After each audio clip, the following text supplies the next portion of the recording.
cum laude por unanimidad. En el año 2002, a consecuencia de un accidente en el quirófano, perdió la visión del ojo izquierdo y se vio forzada a abandonar una profesión en la que había brillado como pocos. Fue entonces cuando empecé a escribir este libro, un proyecto que llevaba gestando desde hacía años y que había tenido que interrumpir en muchas ocasiones. Ni sus problemas de salud, ni 2 trasplantes de córnea fallidos consiguieron hacerla desistir de su propósito. No hace falta que lo digan, lo ven por el volumen que tengo en mis manos. Es un caso de tesón y fuerza de voluntad como hay pocos. Querida Alicia, te mereces todo lo bueno que tienes, como tu nieto Héctor o tu pareja Francisco Arranz. Ahora solo falta que pongas de nuevo manos a la tarea y que nos des a conocer tus cuentos, relatos y poemas inéditos. Con lo que vales, estoy absolutamente segura que se van a hacer un hueco en el mundo tan complicado como es el de la creación literaria. Por el momento nos conformaremos con este gran libro que a partir de hoy va a formar parte de nuestro paraíso librario. Con todo mi cariño para ti y los tuyos y mi agradecimiento a todos los presentes, muchas gracias.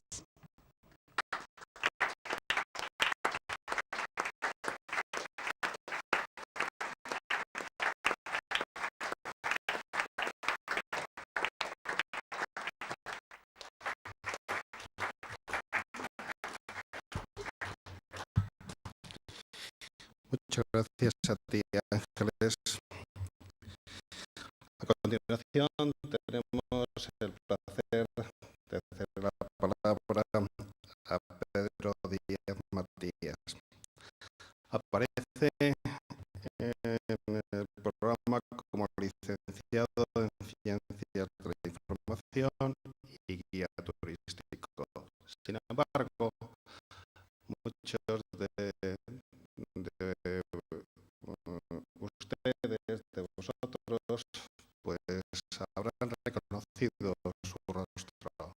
Sí, también es un personaje que en la pequeña pantalla, en la televisión, pues nos ha sorprendido con su participación, con su saber, con su destreza en diversos programas y concursos.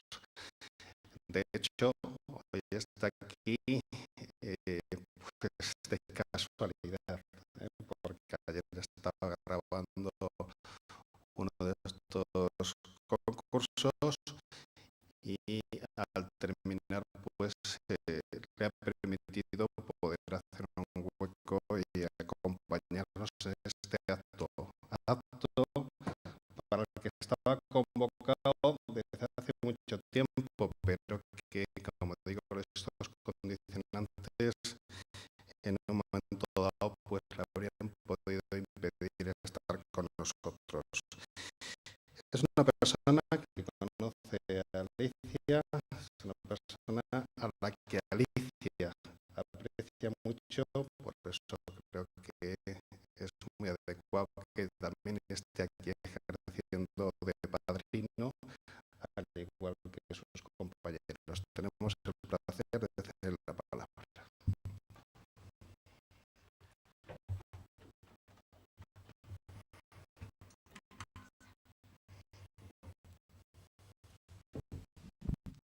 Muchas gracias.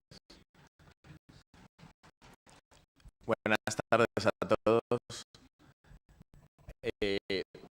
Me gustaría empezar contando cómo conocí a Alicia. La conocí el año pasado.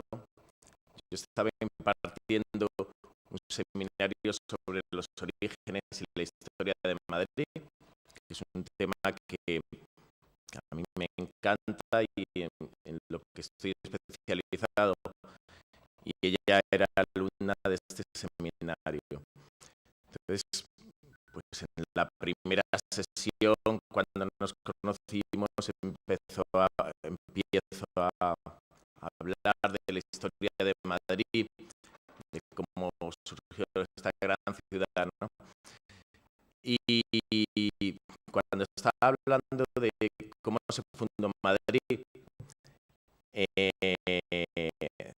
está hablando de que dije textualmente, fueron los árabes los que fundaron la ciudad de Madrid. Y ella, después del seminario, se acerca a mí y me dice, mira, perdona, es que has dicho una cosa que es que no me ha convencido. Has dicho que los árabes fueron los que fundaron Madrid, pero no fueron los árabes. Debías de haber dicho musulmanes, porque los árabes realmente eran los que proceden de Arabia y los árabes que llegaron a España eran una minoría. Y yo me quedé así diciendo, qué rigor, ¿no? O sea, lo que me llamó la atención en ella fue ese rigor en el uso del lenguaje, en el uso de las palabras, ¿no? Como corresponde, yo creo, a una persona como ella, a una persona de ciencias, y yo pues no tuve más remedio que decirle, pues es que tiene usted toda la razón, o sea, me he expresado fatal, porque no, porque esos musulmanes que llegaron a España, esos musulmanes que fundaron Madrid, efectivamente había una minoría árabe, pero básicamente la mayoría eran bereberes, ¿no? Entonces, cuento esta anécdota porque viene muy al hilo del libro que hoy estamos presentando, del rompecabezas inconmensurable. O sea, es un libro escrito por una persona de ciencias, hablando sobre religiones, hablando sobre culturas. Entonces, una de las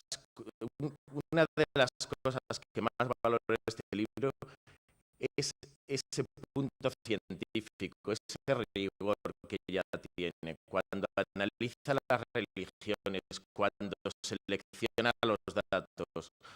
O sea, eso yo creo que cuando una persona como ella de ciencias escribe sobre estas cosas, ella ha sabido darle un valor añadido que a lo mejor otra persona no le hubiese dado, ¿no?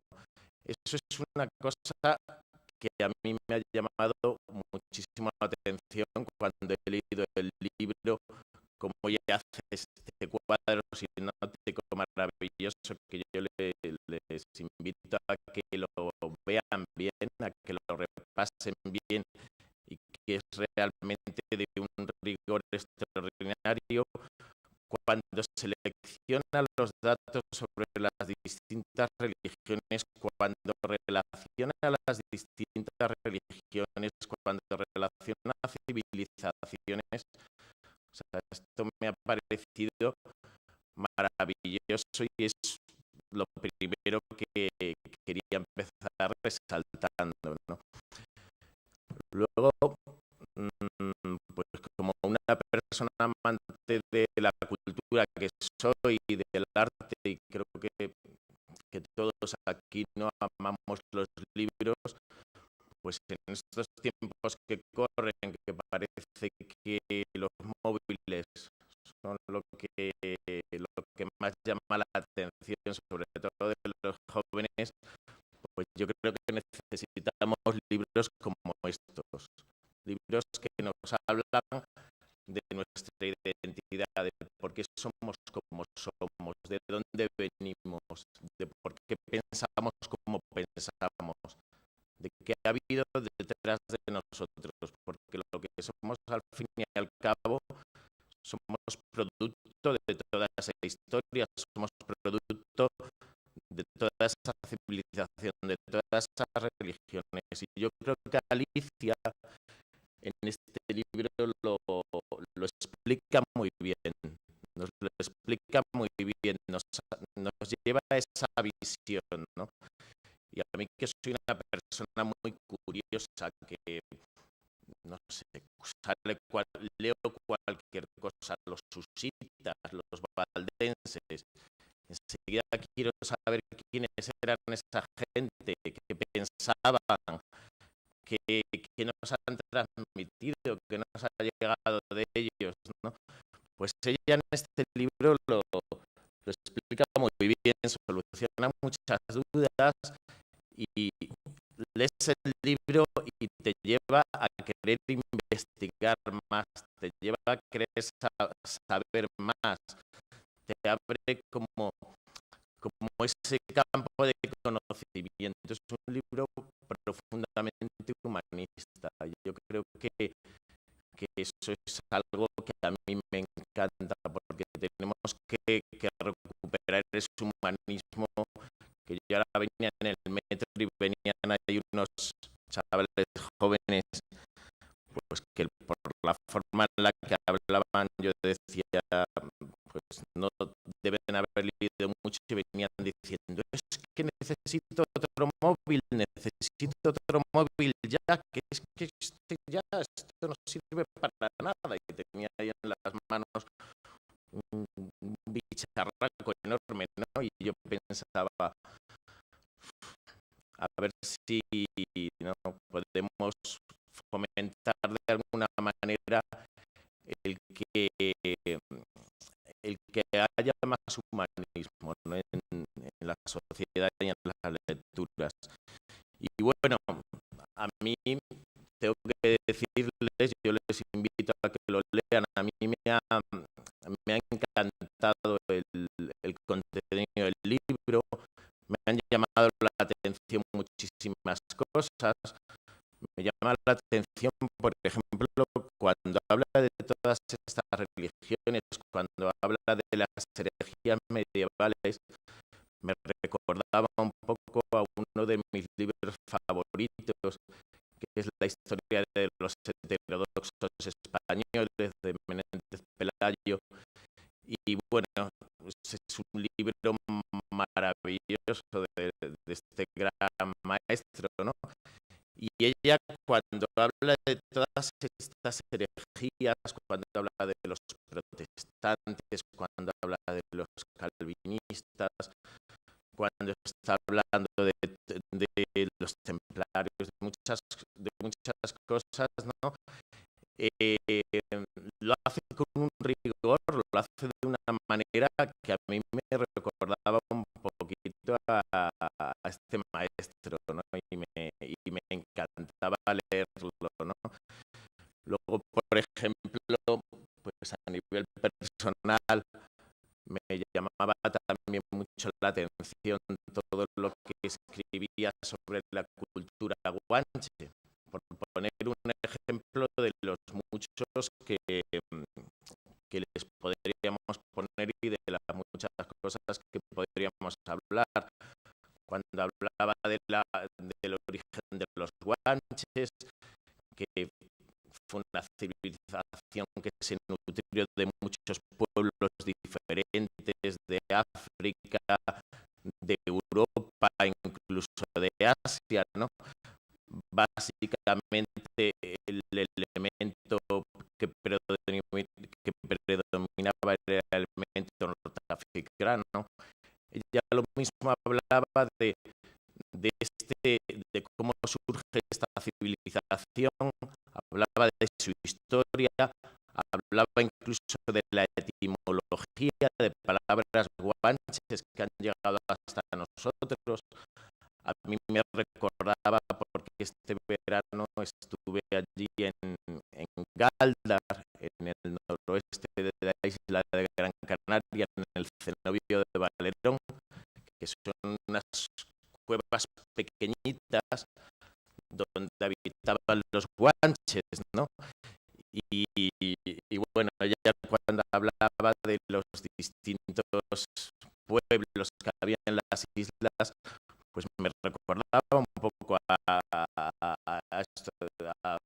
épocas de mi vida, a viajes, a lecturas, ¿no? Haciendo un compendio de tantas y tantas cosas, ¿no? Pues yo que sé, me ha llamado mucho la atención cuando habla de Miguel Servet, que es un personaje maravilloso, es un personaje que yo creo que se conoce poco de él para lo que se debía de conocer, cuando explica cómo él descubre la circulación de la sangre. Y entonces él, cuando descubre la circulación de la sangre, bueno, la descubre, o más bien la teoriza, ¿no? Porque no tiene suficientes elementos como para demostrar que eso es así. La teoriza y dice que la sangre venosa en los pulmones se purifica y se convierte y pasa a ser la sangre que fluye por las arterias. Lo relaciona con el elemento espiritual. Es como que en la sangre está parte del alma humana y en los pulmones tiene una purificación, ¿no? O sea, él relaciona este elemento físico con este elemento espiritual y un poco, pues representa también mucho este pasaje del libro. Para mí representa mucho lo que es el libro, ¿no?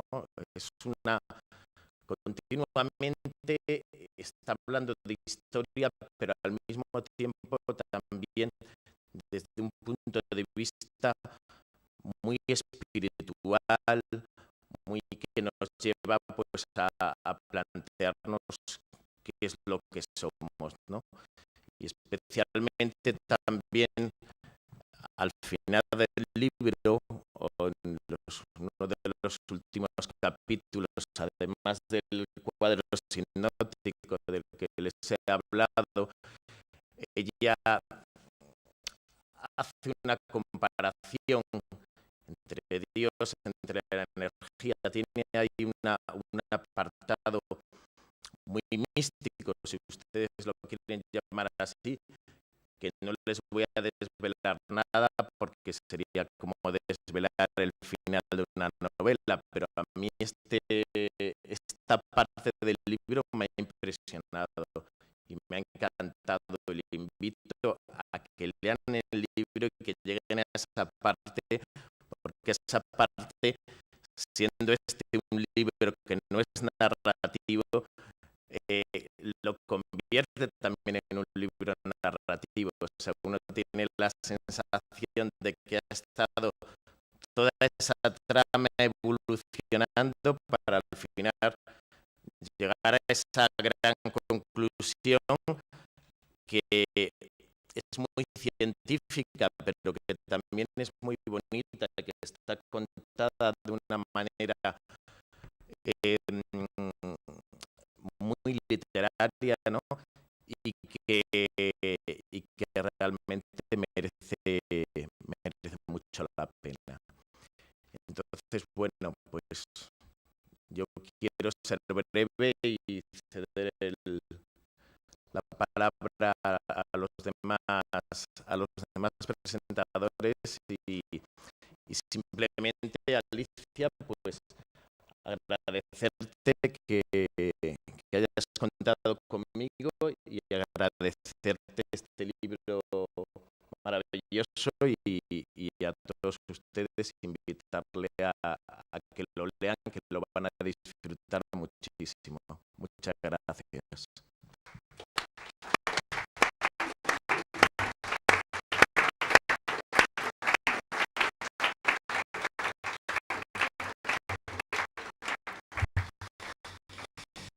Muchas gracias, Pedro. Y ahora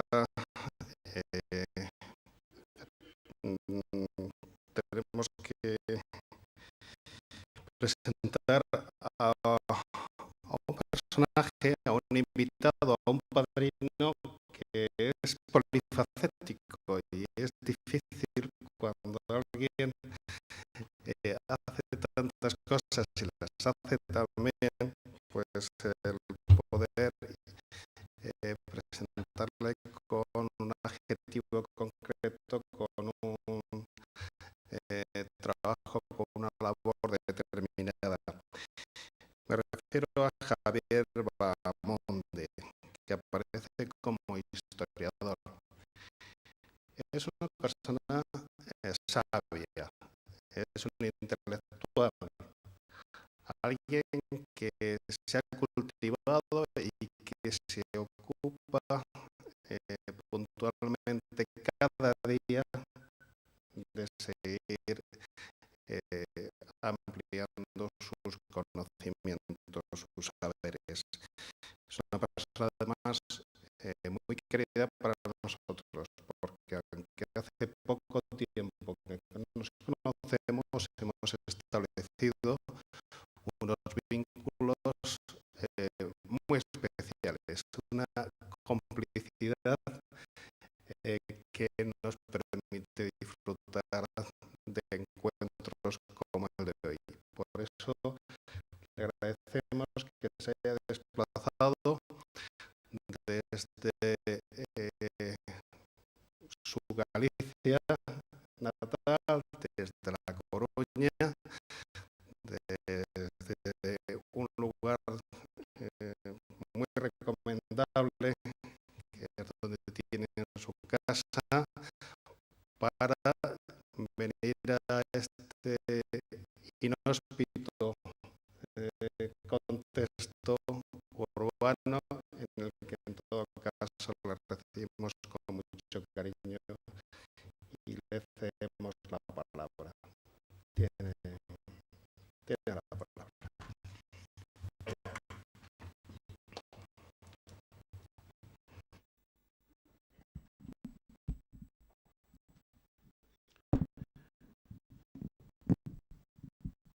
Buenas tardes, señoras y señores. Muchas gracias, querido Basilio, por tus palabras y muchas gracias a ti y a ti también, Alicia, por haberme nombrado para el cargo importante de padrino de este neófito que hoy tenemos aquí encima de la mesa. Cuando me enfrenté a la lectura de este libro por primera vez, porque necesita varias lecturas para llegar a una comprensión aceptable del cúmulo de datos sabiamente expuesto, me quedé sorprendido. Me quedé sorprendido por la erudición, por la capacidad de síntesis, por la capacidad de relación cronológica, de relación sincrónica y diacrónica que tiene la autora. Y me gustó mucho su carrera, su profesión de médico, porque recuperamos una figura que se ha perdido bastante en el panorama de la cultura española, pero que existe y existió notablemente, que es la del médico humanista, la del médico escritor, la del médico artista. Es muy bonito alguien que con una formación científica y artística, porque la medicina es mitad ciencia, mitad arte, aunque hoy quiera olvidarse esa faceta, aborde un estudio completo de la historia de la humanidad, porque realmente lo que es este libro no es solo una historia de las religiones, no es solo un cuento mitológico de diferentes hechos, es una historia completa de la humanidad. La primera reflexión que me sale así en directo y después de pensarlo es la relación que tenemos con el tiempo. La relación en nuestro tiempo, pues eso, cuando alguien vive 100 años, ya un poco más que el Matusalén bíblico, eso nos parece que es un tiempo enorme. Cuando hablamos de un asunto del siglo XVIII y no digamos del XV, nos parece que queda alejadísimo en el tiempo. Ciframos nuestra cultura pues más o menos en los 2000 años del cristianismo, de la cultura hija del mundo grecorromano. Pero claro, esto es una gotita de agua en el inmenso mar del tiempo que tiene la humanidad y la humanidad pensante. La humanidad pensante en muchas facetas. Alicia desarrolla fundamentalmente el tema que contesta la pregunta vital: ¿qué somos? ¿Qué hacemos? ¿De dónde venimos? ¿A dónde vamos? La pregunta que lleva a los diferentes pueblos, cada uno en su momento y en su lugar, a crear una teoría religiosa, un sistema religioso, un temario mitológico en algunos casos. Y además lo hace de una forma novedosa. A casi todos nos suenan las grandes mitologías griegas, las grandes mitologías romanas, las grandes mitologías de la India, las grandes mitologías, pero nos olvidamos muchas veces que ha habido otros muchos